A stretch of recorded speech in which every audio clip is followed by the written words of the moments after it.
Welcome back to the next episode of the Believe in NFL Draft Prospects podcast, part of the Believe Podcast Network. Today's episode, we're going to have an interesting discussion. Just Ryan and I. No Alex Gilstrap, as it is his big weekend. He's going and getting married this weekend. So congrats, Alex, for that, reaching that accomplishment. Wishing you the best, and hopefully you have a great weekend. But it's just me and Ryan for today. We don't want him to miss out on any of the discussions for position groups because of his special weekend. So today we decided to do an episode on buying or selling early hype for draft prospects in the 2022 class. So as we start to get closer to the season, there's been a lot of names thrown out there, and there's been a lot of guys that are really starting to pick up some steam, some of which are justified, some of which are certainly not justified. They don't really have the talent that lives up to the hype. So we're going to unpack those things. We're going to debunk the hype. We're going to fill you in on everything you need to know about those specific guys. Before we get to that, though, folks, I want to tell you about Bet Online. July is underway and a great month for sports. If you're into sports betting, Bet Online is where you can find it, from the NBA and hockey playoffs to baseball's marquee matchups, including prop bets and futures. Bet Online has all of the latest odds, news, and information for all of your online sports betting needs. Visit their website today or use your mobile device to join and receive your 50% welcome bonus on your first deposit. So before the next tip-off, face-off, or pitch, head on over to Bet Online and start playing today. Bet Online, your online sportsbook experts. So Ryan, you excited to talk about some overhyped and underhyped prospects? Yeah, man. No, it's a great topic. I would have, wished Alex Gilstrap a happy marriage, but I know he doesn't listen to the podcast when he's not here. So. Yeah, we'll bash him a little bit as much as we can because we know he won't retaliate. He won't say anything because he doesn't listen. Good old James. Good old James Gilstrap. So first guy I think is a really good name to start today's discussion with, because there's such a wide spectrum for where he lands on everybody's quarterback rankings. And I'm referring to North Carolina's Sam Howell, a guy who in his career in college has been pretty good. He's been one of the better college quarterbacks since he started early on. Pretty highly recruited player, almost went to Florida State, ends up going to North Carolina, and we've reached the point where now he is draft eligible and going to be a part of this 2022 class. And I think it depends on who you talk to, where some people will say, I don't see it with this guy. He's first-round caliber, but not necessarily QB1. Or there's people that are in absolute love with him and say that he is the best quarterback in the class. So, Ryan, for you, Sam Howell, where do you see him? Do you buy into the hype that he is a surefire top 5 quarterback pick, or are you selling? Well, I just want to reiterate again, I know you kind of laid it out appropriately, but this isn't so much our personal feelings. This is if we're buying into the potential that they could be selected where people are talking about. And for a guy like Sam Howell, we're hearing top 5 pick, top 10 pick, somewhere in that ballpark, quarterback 1 potentially. For me, I've been very open about this. I don't think for me that he's in that first 1 to 2 quarterback range. I think the first mock draft I did of the season, I think I gave him somewhere in the 20s, which, in actuality, quarterbacks tend to rise. So I think that he does have the potential to be a top 15 to 20 pick. And there's a lot of good things to like about Sam Howell. There's accuracy, and he just kind of has a very cool, calm demeanor to play in the quarterback position. You can tell that he's been doing it for a long time. Everything from a technical standpoint is pretty good. Just, he takes some unnecessary risks at times, and I don't think that he has the greatest physical skill set of all time. I don't think he's the best athlete. I don't think he has the strongest arm of all time, but I think everything is very solid, and I think that he definitely is going to be in the first-round conversation. I am selling top 5, right? I'm absolutely selling that. I don't see that world because I think there's going to be Spencer Rattler, and you know how much I like Carson Strong. I think there's going to be a couple guys that are going to rise over him just because I think that they are a little more physically gifted. Top 10 is a tough conversation for me. Can I see him sneaking into that 8 to 10 range? It's possible. For now, I'm also going to sell that. I think that he's a better prospect than Mac Jones was coming out, so I do think that he is firmly in that top, again, 15 to 20 range. But I think that there's a couple, maybe a little more physically gifted quarterbacks that are going to bump him out of the top 5 for sure. Top 10 it's kind of hit or miss, but I'm going to sell that part as well. So the thing with me with Sam Howell is, and you talked about some of the like physical traits and why he might not really fit into that top 5 conversation, but I look at him situationally. He's losing Javonte Williams, Michael Carter, De'Ami Brown. Yeah. There are guys that are not returning from last year and from his first 2 years as a starter that were a big reason why he was successful. That UNC offense was highly productive, not just because of Sam Howell, but because of all of the athletes that were on that team. So, I look at it now, all those guys that are leaving, I don't know if it's a surefire guarantee that Sam Howell takes a step forward and looks better than he did in the first 2 years. That is really, really tough to establish good relationships and timing with new receivers, get comfortable with a new running back. He also doesn't have the running game to lean on as much. We can't guarantee that he's going to have – actually, we can pretty much guarantee that he's not going to have the best running back tandem in the country again in this upcoming season. It's just not going to happen. It's unrealistic to assume that they have 2 other guys in the wings that are available and ready to step up. It's just not going to happen. They're going to need some time to develop. So I'm also selling the top 5, top 10 hype. I feel that this year we're going to get to see Sam Howell for who he actually is as a player. Yeah. And he's still a first-round caliber guy, but circumstantially it's just too much to buy in for what he's dealing with.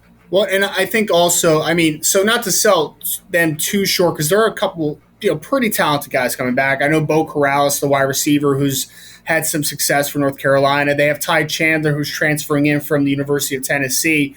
So they have a couple guys coming back, but I agree completely with you. And the narrative is very important this year. And people are going to act like, oh, it doesn't really matter. We're going to watch the tape. But it does. It does. Because if he does similar things to what he did the first 2 years with a new cast of characters, that really speaks volumes to the caliber of quarterback that he is. Even if it takes a slight step back, I would still say that he kind of proved that it isn't the product of what's around him. He is obviously the big key parts of the machine. So I do think that it is a big opportunity for Sam Howell. I think that obviously the chips are stacked against him because not only are you're losing your top 4 playmakers from last year. I've heard multiple people say, hey, but he's got all 5 starting offensive linemen back from North Carolina. That's fantastic. Offensive line's not very good, though. So it doesn't really matter that you're returning a unit fully intact when, I like the one kid I think he's number 73. His first name's Josh, and then he's got a tough name to pronounce last name. But they have number 74, who his last name is, I think his name is Jordan Tucker. They have Asim Richards coming back, the other offensive tackle. They just aren't a great offensive line unit right now, that at least they weren't in 2020. So I think there's a lot stacked against them, and I think that the quality parts that people try to point to, well, he's got a veteran offensive line. That doesn't always mean that they're good, though. It just means that they've been playing there for a little bit. Our next guy, we have another quarterback, and our second and only other quarterback on this list, Malik Willis, quarterback out of Liberty, who right now, similar to Sam Howell, but in a completely different light, where you'll hear from some people that say, wow, this guy needs to be in the QB1 conversation, surefire top 5 pick, everything along those lines. The other side of the spectrum is he's too inconsistent with accuracy. He can't place the ball where it needs to be. This isn't even a first-round guy. If I'm a team that needs a quarterback, I'll take a chance on him later on. For you, the hype right now, let's go off of the hype that he's QB1. Are you buying or selling that hype that he's quarterback 1? I'm very much selling the QB1 conversation because I think, again, if we're putting all our chips into the basket of a toolsy quarterback, like why wouldn't you just take Spencer Rattler? He's a more gifted passer. I will say I am more in the boat where in the ideal situation, the ideal world, I would love Malik Willis to be drafted somewhere on day 2 because I think that he does have starter upside. I think he's got dynamic upside. But unless he takes a massive step forward, not a small step, a massive step forward, I don't think that it's going to be great, especially early on. But I am buying into, if we're going to kind of cast the net a little wider here, first round Malik Willis, I can buy into that. I think that potential, because I think that there's going to be some teams that are going to say, let's not mess up Lamar Jackson again. And I'm not saying that he is Lamar, because I think Lamar is a little more gifted of an athlete and obviously has a taller guy. He's got more of a frame working for him. Even though Malik is definitely put together, I think that there is going to be some teams that are going to make sure that they don't miss on a dynamic athlete like this again. So I do think that there's potential for the first round. I am completely selling the quarterback one conversation, but I will also kind of, an added layer is the sense of 2 years ago we had Joe Burrow, 6 rounds, preseason grade, 2, first quarterback off the board. That can never happen again. Well, the year later we get Zach Wilson, who came out of nowhere and ascended up to being the second pick in the draft and second quarterback off the board behind a generational talent in Trevor Lawrence. So every year now, a team's going. I shouldn't say a team. The media is going to be looking for who's the next guy. Who's the guy that's going to make the dramatic rise? Carson Strong is the guy that I think it's going to be. But I would say if there's another name that could be that guy that could rise into the top 10, I think Malik Willis does have that potential because he is supremely gifted. There's no question about his talent level. So I was thinking when I put Malik Willis down, originally it was going to be top 5 discussion with Sam Howell. Yep. I'm a little bit hesitant to say QB1. But you know what? I'm going to do it. I'm going to buy in on that hype because look, we don't necessarily have a proven clear-cut QB1 right now. We just don't. I know that you feel very strongly about Carson Strong and you've said he is your QB1 right now. But you just talked about it. You just talked about how supremely talented he is. He's a gifted athlete. He has a very, very good arm. He's just inconsistent with his accuracy. I say if he shows improvement on that accuracy and he has a good season this year, just a slight improvement. He doesn't need to take massive steps forward because that's highly unrealistic for him to have happen in one offseason. But he's got – I'm blanking on his quarterback coach's name. Quincy Jones, right? No, not Quincy Jones. Quincy Avery? Quincy Avery. I don't know why I said Jones. Quincy Avery. I mean, that's a great quarterback coach. He speaks very, very highly of him. His opinion's usually not always 100% true, but pretty close to it. He always hypes up the guys that he works with. I just think that this guy has the tools to potentially be that QB1. I'm buying in. I want to see him if he can possibly do that. Probably not first overall pick. I don't think we're going to get a first overall pick at quarterback this year.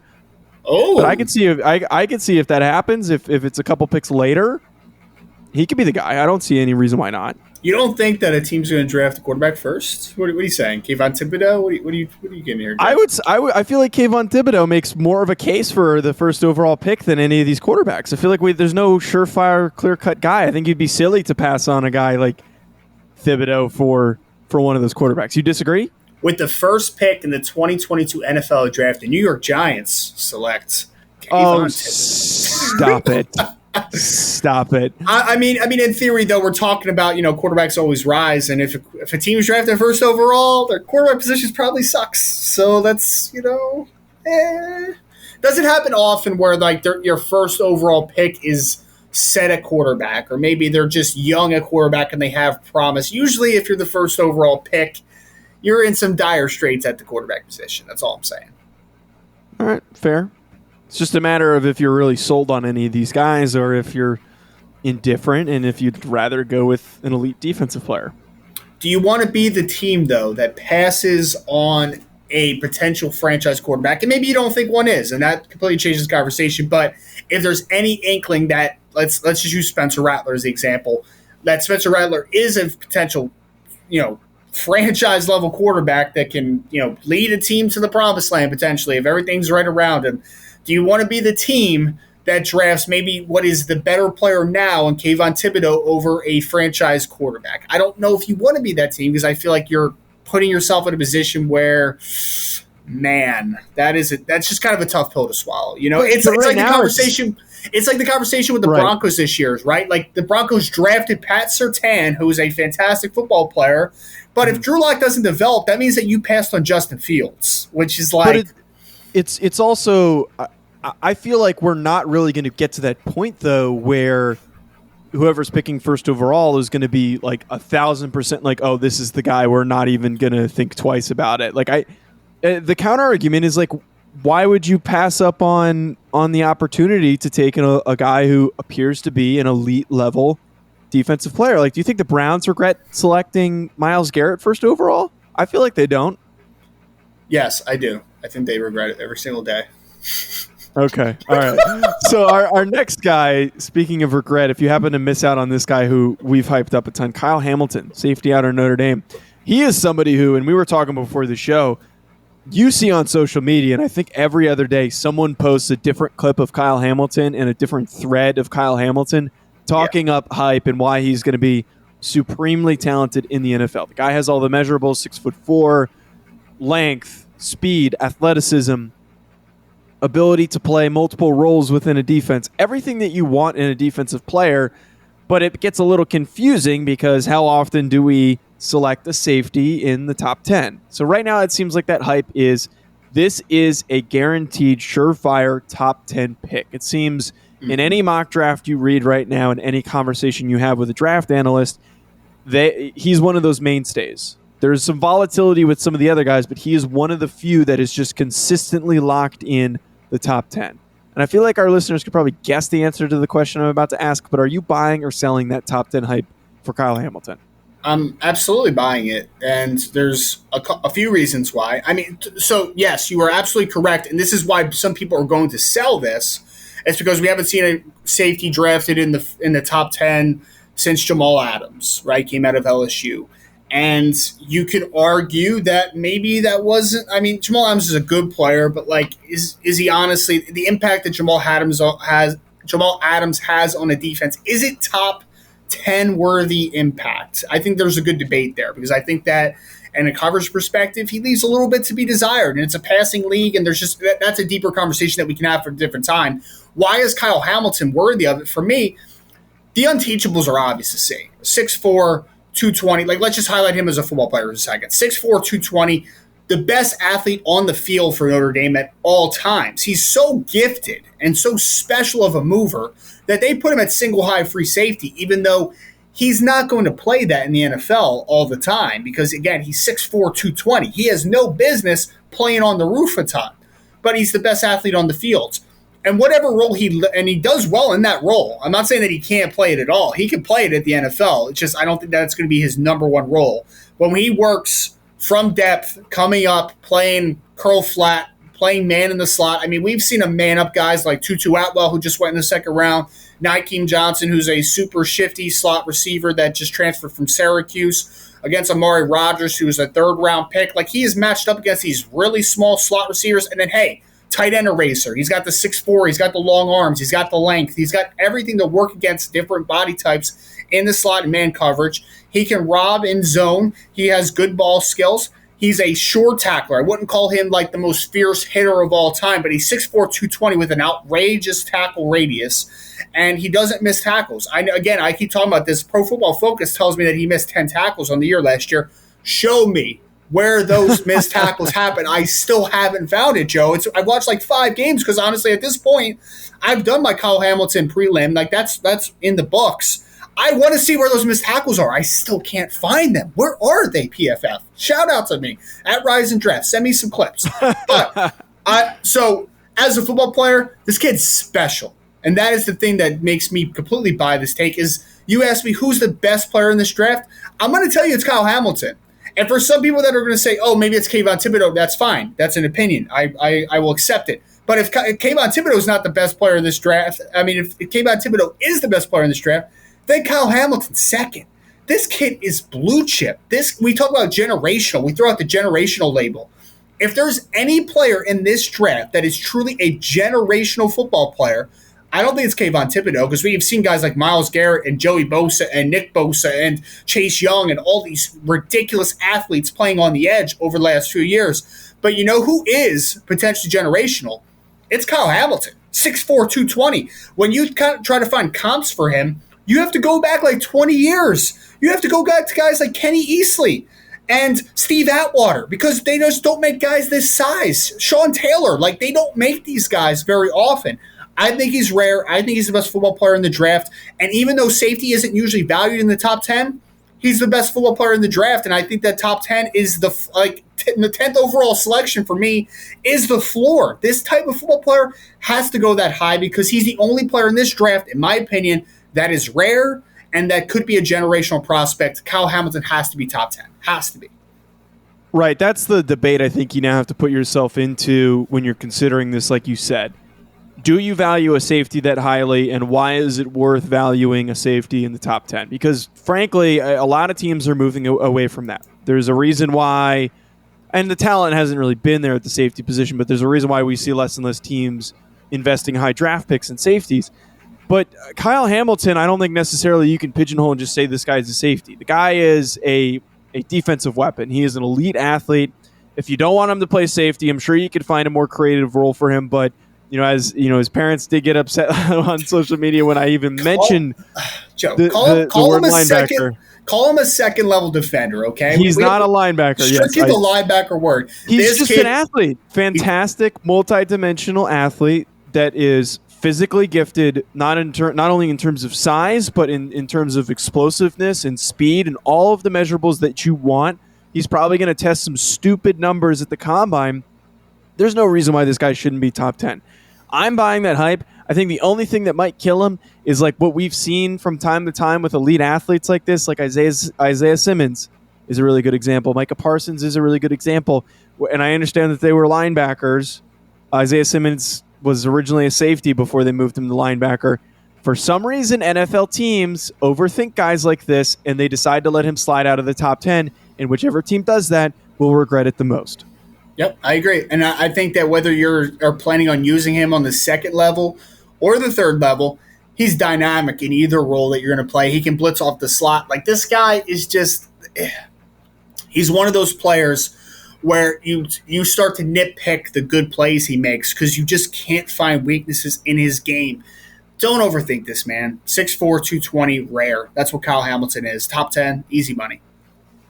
Exactly. Easy money for Kyle Hamilton. So our next player, Chris Olave, wide receiver from Ohio State.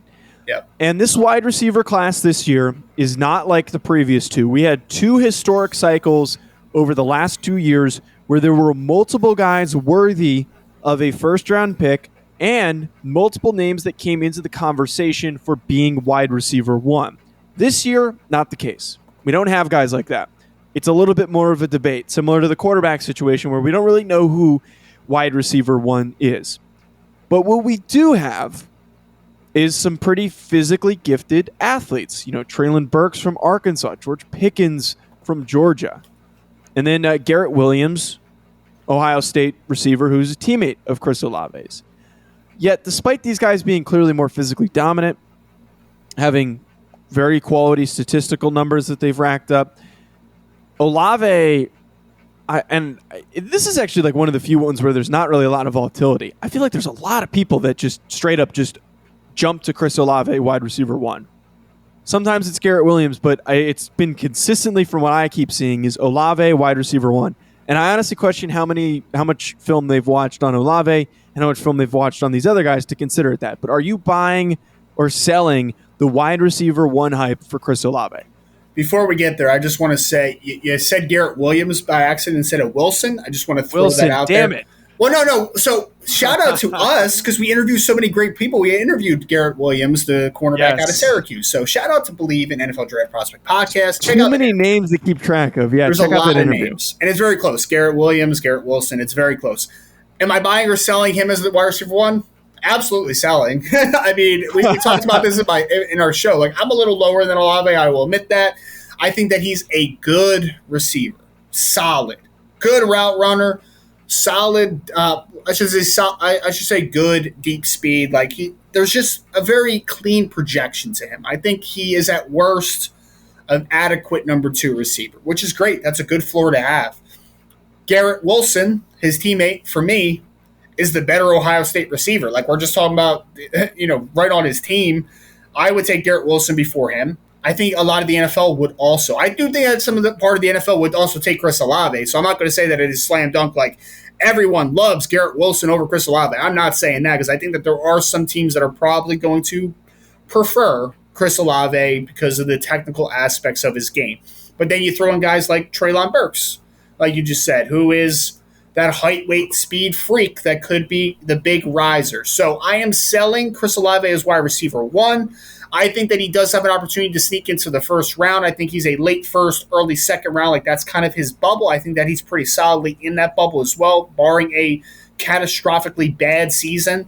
in 2021, but I do think that he has a solid enough floor. I think that there's good things about Chris Olave's game. I just don't think that ultimately he's going to be the first receiver off the board. I'm selling that part of it.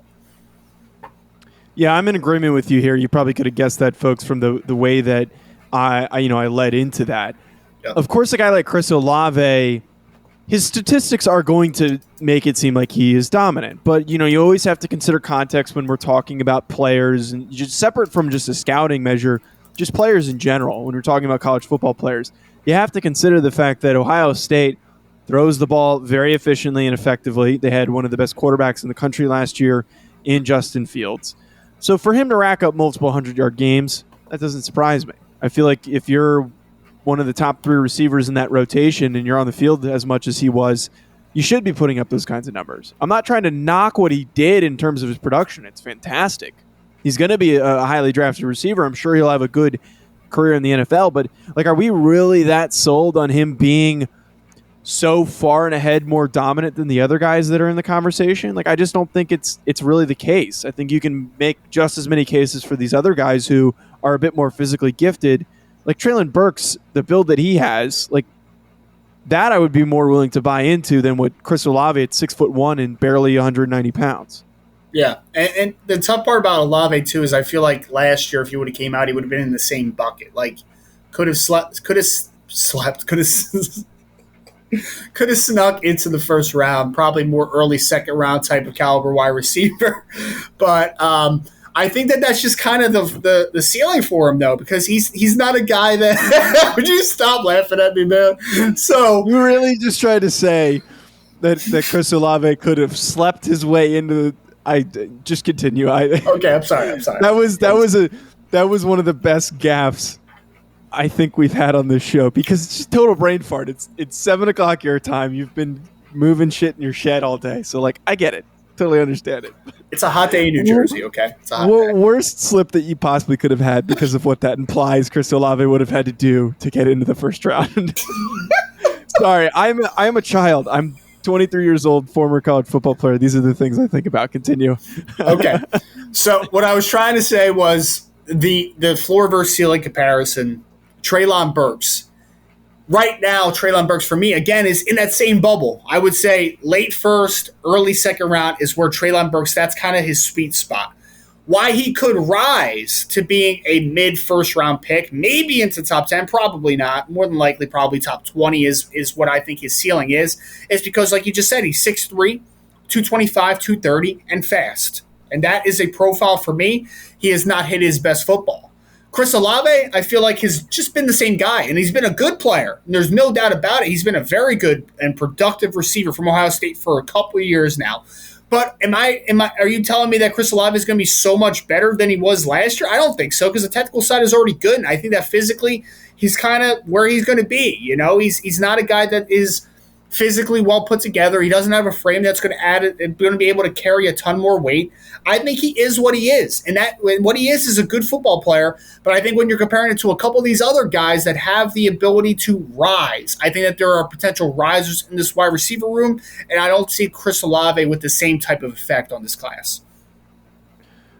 Definitely all makes sense. And again, I'm in pretty much agreement with you. And folks know that I'm not the film guy that you and Alex are, but just the perception of it, I think that all 100% makes a ton of sense. And it's no knock on him.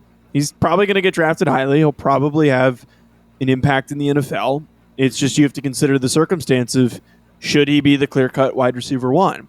So speaking of another guy who's being considered the top player at their position, potential top 10 pick, Evan Neal, offensive tackle out of Alabama, who physically gifted guy, highly recruited player, but at 6'7", about 360 pounds, the things that guy can do physically is pretty crazy. There was the video that we reshared on our account where he did the lunge jump onto for some reason two boxes. Yeah, I'm not sure what the circumstance for doing that was. Right. My question is what is the practicality for doing that? Why would anybody have to do that? Balance, explosiveness. I mean, the explosiveness, I get that, but why do you have to explode to get to that position? That's I don't. Whatever. I agree. It's a little bit extra. You can just do a regular box jump, but still, the movement capabilities of this guy to move the way that he can is pretty crazy. And he's physically at a size profile that you typically cannot find for an offensive tackle to move the way that he does. So as I said, considered right now to be offensive tackle 1 by a lot of people, which makes sense. Alabama offensive lineman. It's easy to buy into a guy like that. So for you, are you buying or selling that OT1 hype? And also top 10 pick hype? Right. So we just did the offensive tackle show a couple weeks ago, right? I think that, first and foremost, I think that I prefer right now, I know that I prefer Sean Ryan from UCLA over Evan Neal. I think that he has a very high ceiling himself. They're very different football players. So if you haven't heard like my analysis on Sean Ryan and why I prefer him over Evan Neal, please go back to that show. For this hype, do I think that he can go up the first? Do I think that he can be the first offensive tackle off the board? Let's start there. Yeah, I do. I absolutely do, because we talked about this. Evan Neal is going to be a first-round pick. Like, there's no question about this, because, again, you said it, 6'7", 360, obviously has athletic skills. He's been a 3-year start. He'll be a 3-year starter in the SEC at Alabama at 3 positions. He's going to go in the first round. Like, there's no question. There's zero doubt that he's going to be a first-round pick. And I think he has a good chance of being in the top 10. I think he has a good chance of being the first offensive tackle off the board because, again, we're projecting forward a little bit, and I'm projecting a rise for Sean Ryan that I think that he's going to contend in that conversation. But if Evan Neal just takes a solid step forward, I'm not even talking about a massive step forward, people are going to compare him to Mekhi Becton, and they're going to say, yes, top 10, like slam dunk, even though I think Becton was like the 11th pick, if I remember. So, like, he didn't even go top 10. Well, he was being talked about. Becton was being talked about as a top 5 guy, and then he ended up going later than some of these other players. And there was a logjam at offensive tackle that year, too, because there were 4 guys that went in the first 13 picks or 12 picks or whatever it was with Tristan Wirfs and Jedrick Wills and Andrew Thomas. So, obviously, very gifted offensive tackle class that year. This offensive tackle class is very scattershot this year. So I think that Evan Neal, and so to answer the question, yes, I am buying it. I think that he can go offensive tackle 1. I think he can go top 10. I think he does have the gifts. And I think that he has the Alabama mantra, 3-year starter, all that stuff working for him. So yes, I am buying it. I'm going to buy the hype too. I see this as a clear-cut situation for him. And you highlighted some of the various aspects of why he belongs in that top 10 conversation. Multi-year starter, has shown some ability to play multiple spots in the offensive line. And I'm just going back to what I led into talking about him. Physically gifted. We've seen a tendency where these guys show up at the combine and they test out stupid numbers on their vertical, their 40-yard dash. And then there's a lot of hype built up on these offensive linemen who test well. I'm thinking specifically of Tristan Wirfs, who put up some really, really stupid numbers. Mekhi Becton was another one who you mentioned. Yep. I see no reason why that can't happen for Evan Neal. And, maybe some of the Sean Ryan is, a guy that you've talked very highly of, as you mentioned.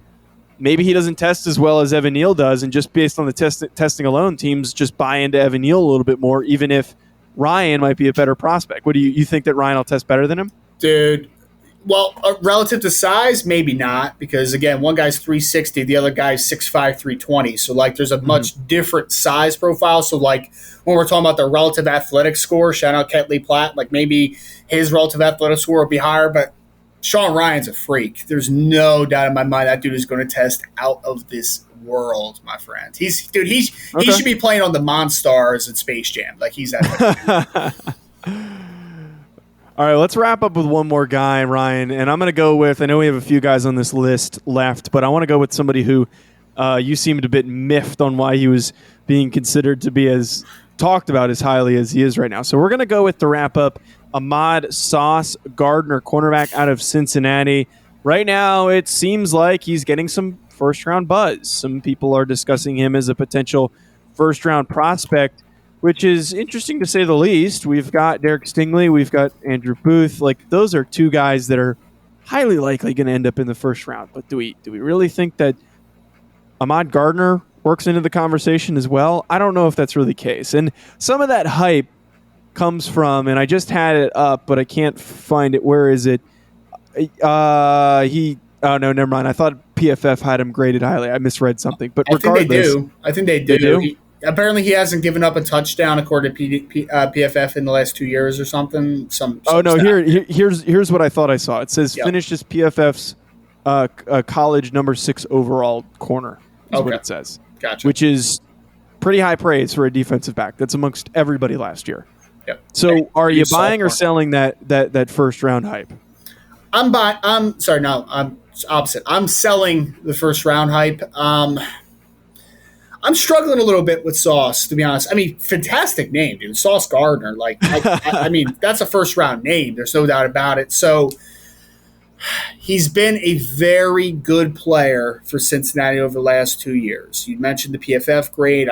Apparently he hasn't given up a touchdown. He's had several interceptions. Like, he's been an exceptional player, only going into his true junior year. He's long. He's got that 6'2" frame. Wiry builds. Technically, I think he's pretty savvy. Like, I think there's a lot of good about Ahmad Sauce Gardner. I don't think he's a great athlete. I don't think he's going to test tremendous. I think he's an okay quick twitch guy. Like, I think, he can change directions relatively well. I don't think he has great long speed. And I forget what the stat was, Joe. I think he had like 11 penalties last year or something like that. Like, my dude is grabby down the field. So there's just some parts of his game that I just get a little worried about. When we were doing our pre-show kind of talk about him for a second, like, he reminds me a little bit, and not same player because they're very different body types and they're not the same stylistically either. But how I feel about Sauce is how I felt about Damon Arnett coming out of Ohio State that was drafted by the Raiders with a top 20 pick. I felt that Damon Arnett, like late 2, early 3, I'm good with that because I think that there is a solid projection to him as a starting corner, but probably more of a cornerback too. I don't think that he's a high-end corner at the next level. So the long speed, the grabbiness worries me a ton. And I think that this cornerback class, like Derek Stingley, everybody knows about. We haven't gotten the cornerbacks yet for summer scouting, but like Andrew Booth is a dog. I think Andrew Booth is going to be in that cornerback 1 conversation. It's a very talented cornerback class in general. And I think that there's some parts of Sauce Gardner's game that are going to worry a lot of people unless he takes a massive step forward. He plays a little more control down the field. He isn't grabby as much. Maybe he shows off a little more long speed than I'm anticipating. Then this conversation can happen.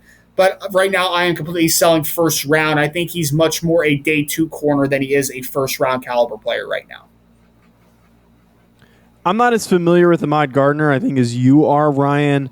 Yeah. But, just from what you've talked about here, he's got a good length. I see length on this guy, 6'2", 188. That's pretty good size, pretty good length for a defensive back and for a corner. I do see what you're talking about, though, circumstantially. I don't know if those are his physical traits really meet his size and the way that he plays, and you're talking about some issues with the speed. There's nothing wrong with taking a guy like that on day 2 to be a piece in your defense, but are you really going to invest a first-round pick on a player that is not as physically gifted as you'd hope he would be? And the grabbiness thing, I'm never a fan of that with defensive backs. If you're grabby and you get called for penalties in college, more often than not, that translates to the next level. Yeah. The guys get faster, the guys get harder to cover. You're only going to continue to make mistakes. So I don't know. I can't really buy into a guy like that. And it's a spot foul in the NFL, man. So if we're grabbing 40 yards down the field, that's a 40-yard penalty, man. Like, that drives defensive coordinators crazy. And there's just too much that worries me about Sauce right now. I think there's a lot of things to like, but again, if we can't turn and run, it's a little troublesome. If we get grabby down the field because they're related, right? Like, why do guys get grabby down the field? Because they're not in the proper position because they're getting beat, right? They're not in proper position because they don't maybe have the foot quickness, or there's just a technical flaw at the top of a route where they just get, they're in recovery mode and then they start grabbing. And I think that there's too much of that for me right now to get on board with Sauce. Well, I think that's a good note to wrap up today's episode. And maybe we'll take some time to do another one of these once Alex is back around. Hopefully he returns in one piece from his wedding. Well, congrats again, Alex. James Gilstrap. Folks, be sure to hit the subscribe button on our YouTube channel and also on our any podcast feed that you might be tuning in on. Be sure to follow us on social media at NFL Prospects Pod, at Rise and Draft, at Joe DeLeone, at Alex Gilstrap, and leave us a review also wherever you might be listening to us. Head to Believe.com also to find our show as well as hundreds of other amazing shows. Talk to you soon, folks. Enjoy the rest of your day.